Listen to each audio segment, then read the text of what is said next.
I'm actually, I mean, it is a good song. It's a great song, but I'm actually surprised that it's so fascinating to so many artists that it actually has been covered so many times. It has been covered. I've been trying to look on YouTube to find like the bluesy version, and I can't find this female singer bluesy version that I heard them playing at the pool. But I have found a vaudeville version, and I've found another like folksy version of it. I'm gonna try and just do this a cappella. What the hell even? I don't know if I can do this, but I'm gonna try and do it. But yeah, like there are a lot of ways to do this particular song. It's a beautiful song, but I didn't realize it was this much of an inspiration to so many different artists. I mean, I've literally been listening to this thing since I was like in junior high. Okay. The font's a little. I'm gonna put you down because I gotta increase the font size. It's just it's too small for me, you guys. It's hard for me to read.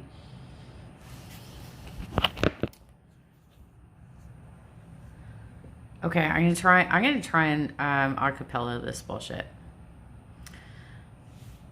So this is from Tears for Fears album, the one before they got famous. This is Mad World was on the album before they came out with Songs from the Big Chair. Wasn't that was what it was called, right? It had Shout on it. It had Everybody Wants to Rule the World. It had all the songs that really made them famous, right? But Mad World was on the album before that was released, and it got revived when Donnie Darko came out. Okay, I'm gonna try and do this a cappella.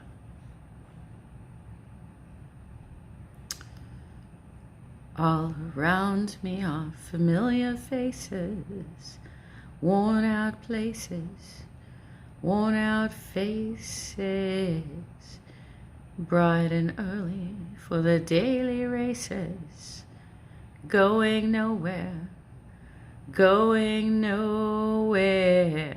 The tears are filling up the glasses, no expression, no expression. Hide my head, I want to drown my sorrow. No tomorrow, no tomorrow. And I find it kind of funny, I find it kind of sad. The dreams in which I'm dying are the best I've ever had. I find it hard to tell you, 'cause I find it hard to take. When people run in circles, it's a very, very mad world. Mad world. Mad world. Mad world. Children waiting for the day they feel good. Happy birthday, happy birthday. Made to feel the way that every child should. Sit and listen, sit and listen. Went to school and I was very nervous. No one knew me, no one knew me. Hello teacher, tell me what's my lesson. Look right through me, look right through me. And I find it kind of funny, I find it kind of sad. The dreams in which I'm dying are the best I've ever had. I find it hard to tell you, 'cause I find it hard to take. When people run in circles, it's a very, very Mad world, mad world, mad world, mad world.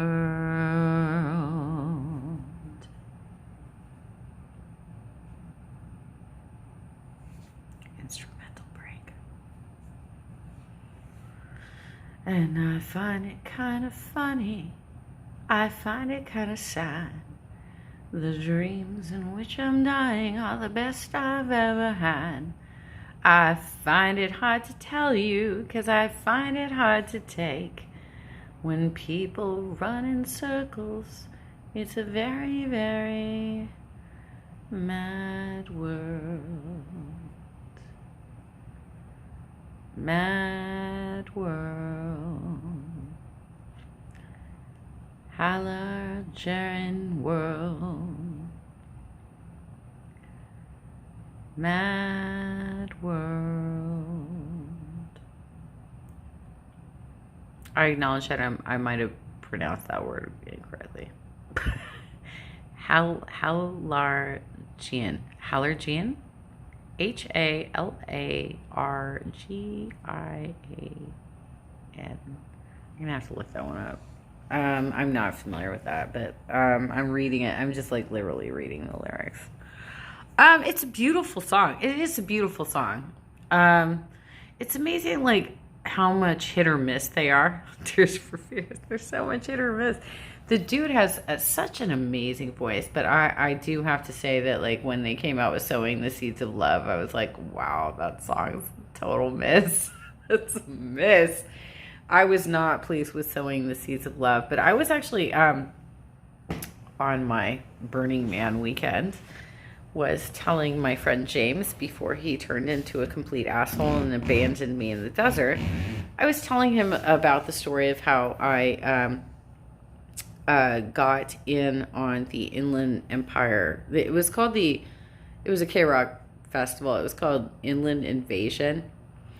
And my friend Janina and I went out to where they were staying, like the bands. We went out to where they were staying the night before the concert. And we ended up hanging out with like Devo and Ian Brown from Stone Roses and a few different other artists that were there. But key was we met the fella who put together the VIP backstage settings for all the bands. And he got us in. He put us on the list, right? So he put us on the list. He put us in orchestra for that particular event. And this was, I want to say it was like 2004 or something. They were doing like a retro 80s type Inland Invasion that year. Like Billy Idol was there, Devo was there, Susie Morrissey was supposed to headline. You know, we went to the Flock of Seagulls was on a side stage. It was a bunch of 80s bands. And my friend and I got in.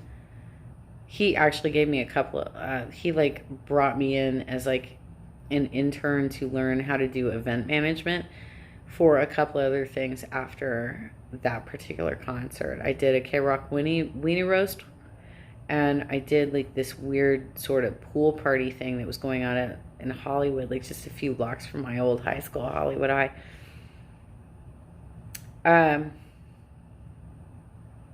Ian Brown, oh my God, even. So my friend and I were talking to Ian Brown from Stone Roses, and he's like from Manchester, right? So he has a very, very heavy British accent. It was really, really hard to understand him. I even like joked at one point that, look, dude, you got to stop speaking the Queen's English because we don't know what you're saying. We don't know what you're saying. I think, honestly, that he was trying to give us a heads up that Morrissey was going to cancel. Because he actually, what ended up happening is the next night when we were at the concert, they had like one of these revolving stages. And, you know, one band would be on one side setting up and the other band would be on the other side performing. And they just like revolved the stage. So when Ian Brown was out there, he was really pissed. I don't know what his deal was. I don't think he's ever going to get a gig with K-Rock ever again after what he pulled. But basically, he got revolved out. He's a one-hit wonder anyway, let's be real. But and we couldn't understand what he was trying to tell us the night before, like, because his accent was so thick. But he gets out on stage and he tells the entire stadium that Morrissey had canceled. Morrissey was supposed to be the headliner. He was supposed to be the headliner. And Ian Brown is like, he's not coming. They're not going to tell you, but I'm going to tell you right now that Morrissey is not going to be here. And they cut his mics and started rotating the stage. They're like, fuck this bullshit. So they cut his mics and started rotating the stage. But the next band that was supposed to set up on that particular side of the stage was Tears for Fears. And so when Tears for Fears got wheeled out, they forgot to turn the mics back on. And that beautiful man with the big teeth and the gorgeous voice, he starts belting it the fuck out. And like, we could barely hear him in orchestra. We could hear him. But like the rest of the amphitheater, nobody else in the amphitheater could hear what he was doing, because like, he's literally just using the power of his own instrument, and he had no microphone, like nothing was going on. They had to completely restart the song. And I'll be real with you, that dude with the big teeth, that I don't even know what his name is, that was like my first crush when I was in elementary school. I thought he was so rad. He was my first crush. 5th grade. 5th grade. He was so rad. That guy. I was like watching Head Over Heels, and I'm like, oh my gosh. That guy has such a beautiful voice. Yeah, he was my first crush ever. I've always been a sucker for dudes with big teeth, because I have big teeth and it makes me feel less self-conscious. It's the little things in life, y'all. It's the little things in life. That was rad. I wish we had met. Oh my gosh, when we were at that hotel, it would have been so rad if we met Tears for Fears while we were there. That would have been so rad. But we didn't. We met Devo, and they were really fucking pretentious. I'm gonna be real with you, but rightfully so. They have a huge fan following, and their fan following is so zealot. Like, when they took the stage, people were bouncing around in unison. Like, they had like a whole routine and shit that they do when they watch Devo. It was the first time I'd ever seen Devo, and I was like, oh my God, you were doing this over a bunch of fat gray-haired dudes. Oh my God, even. Like, they're fun, but wow. Their fan, the Devo fan base is way zealot. I think the best, okay, so Tears for Fears was freaking rad at that concert, but probably one of the most impressive artists on that day was Billy Idol. Billy Idol is so amazing, you guys. Billy Idol was so amazing, and he was cut. Dude lifts. Clearly, dude still lifts. Like, well, at least he did back in 2004. Like, you know, this is a lot later now, but like, he was old in 2004. He was old in 2004. And my friend and I were like, oh my God, look at Billy Idol. Oh my God, even with this guy. He was amazing. He was so good, and he still had his pipes. He still had his pipes.